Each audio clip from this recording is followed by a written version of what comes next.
Hi guys, welcome back to another video, and in this video we're going to be repairing two iPhone 6Ss.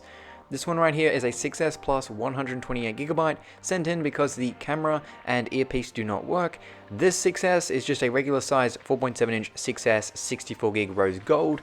This has been sent in here to get a new screen installed.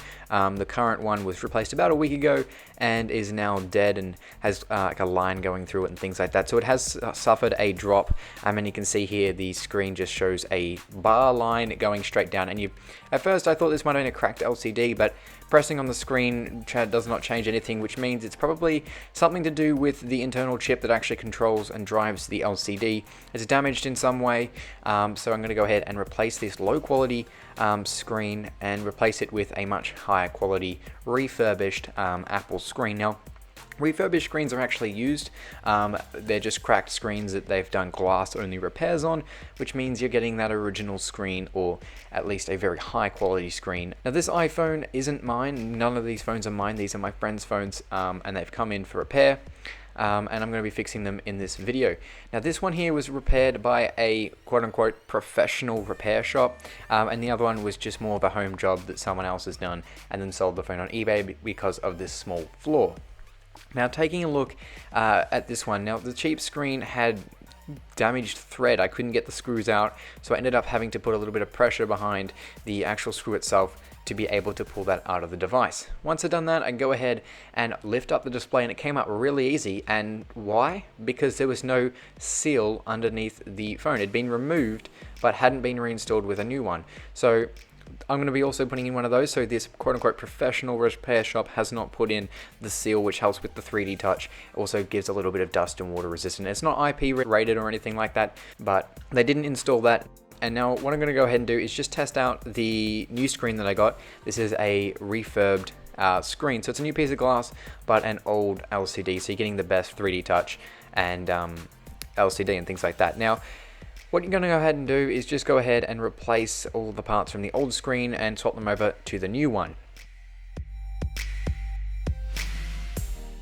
So I'm going to go ahead and do that. Now, obviously, the most important part is obviously that Touch ID sensor and cable. You cannot damage that, or you will lose Touch ID forever. If you replace the button, you'll get home button functionality, but you'll never again get Touch ID unless you go through Apple and get them to do a screen replacement, and then they'll re-enable Touch ID with a new sensor.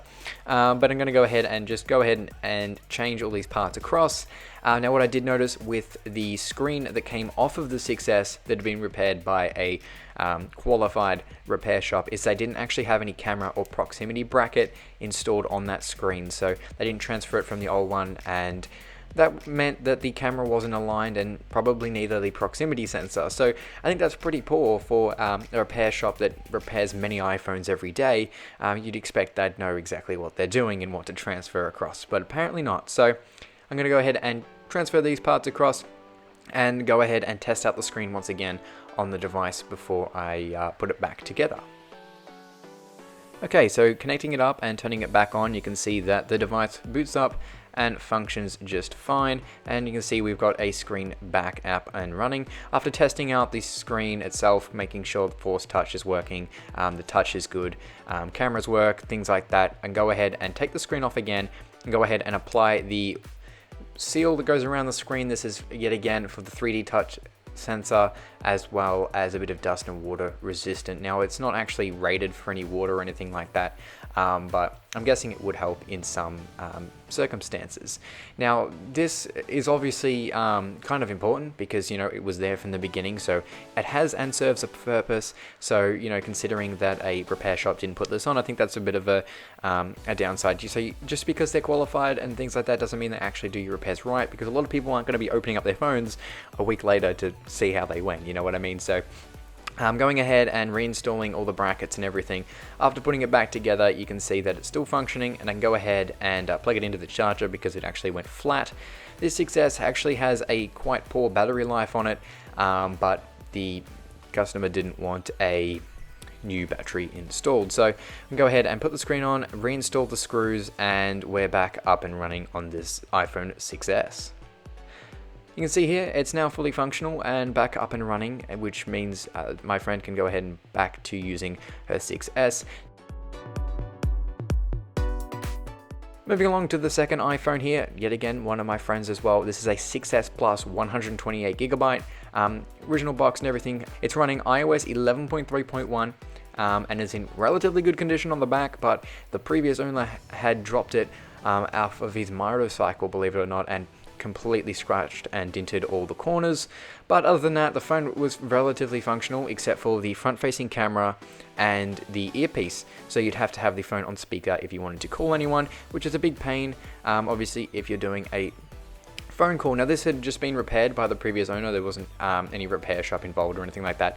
And taking a look straight up, it has one missing pentalobe screw from the bottom, so that's already not a good start. Opening up the phone, yet again, the water seal wasn't replaced, but the old one was still sort of there, and it was missing screws around the battery. The battery had also been replaced. It does say it's an Apple battery, but if you go into the battery section, it does say the battery needs to be serviced. Although it is brand new and holds significant charge, it still says service because it's not a genuine Apple battery. Taking a look and taking off the earpiece and camera assembly, you can see just how bent some of these pins are on the actual earpiece itself, so no wonder that wasn't working. And as for the flex cable, it didn't seem to look damaged, but I went ahead and installed a new one anyway, so we can get a working camera and everything once again. And the guy who previously repaired this didn't put the LCD plate back on this. I think this is sort of more of a heat shield and probably would help with 3D touch as well. So very important you transfer that. If you are doing a screen replacement yourself, you need to make sure you transfer the parts across. And go ahead and test this back out, and you can see that it is fully functional. Just a side note, make sure you always disconnect the battery when you're plugging in and unplugging the display to avoid frying anything. It is possible, so don't leave it connected. And you can see here, testing it out, the camera is working. So go ahead, yet again, disconnect the screen and go ahead and apply that waterproofing seal to help prevent against water, dust, and other debris that might get into the phone. Then we can go ahead and install the screen for the final time and battery, install the brackets and everything like that. Go ahead and close up the device and make sure it's all sealed, the screen sitting all flush and flat. And then I can go ahead and test out the phone once again to make sure it's fully functional, fully working for my friend before I give it back to him. And it's all good to go. I went ahead and installed some new pentalobe screws in the bottom there, so it now has 2 and not just 1. And overall, it's now fully functional and back up in running condition. And on that note, this has been a Hugh Jeffries video. If you like what you saw, hit that subscribe button and consider checking out the iPhone playlist as well as the iPhone restoration playlist for more videos like this one.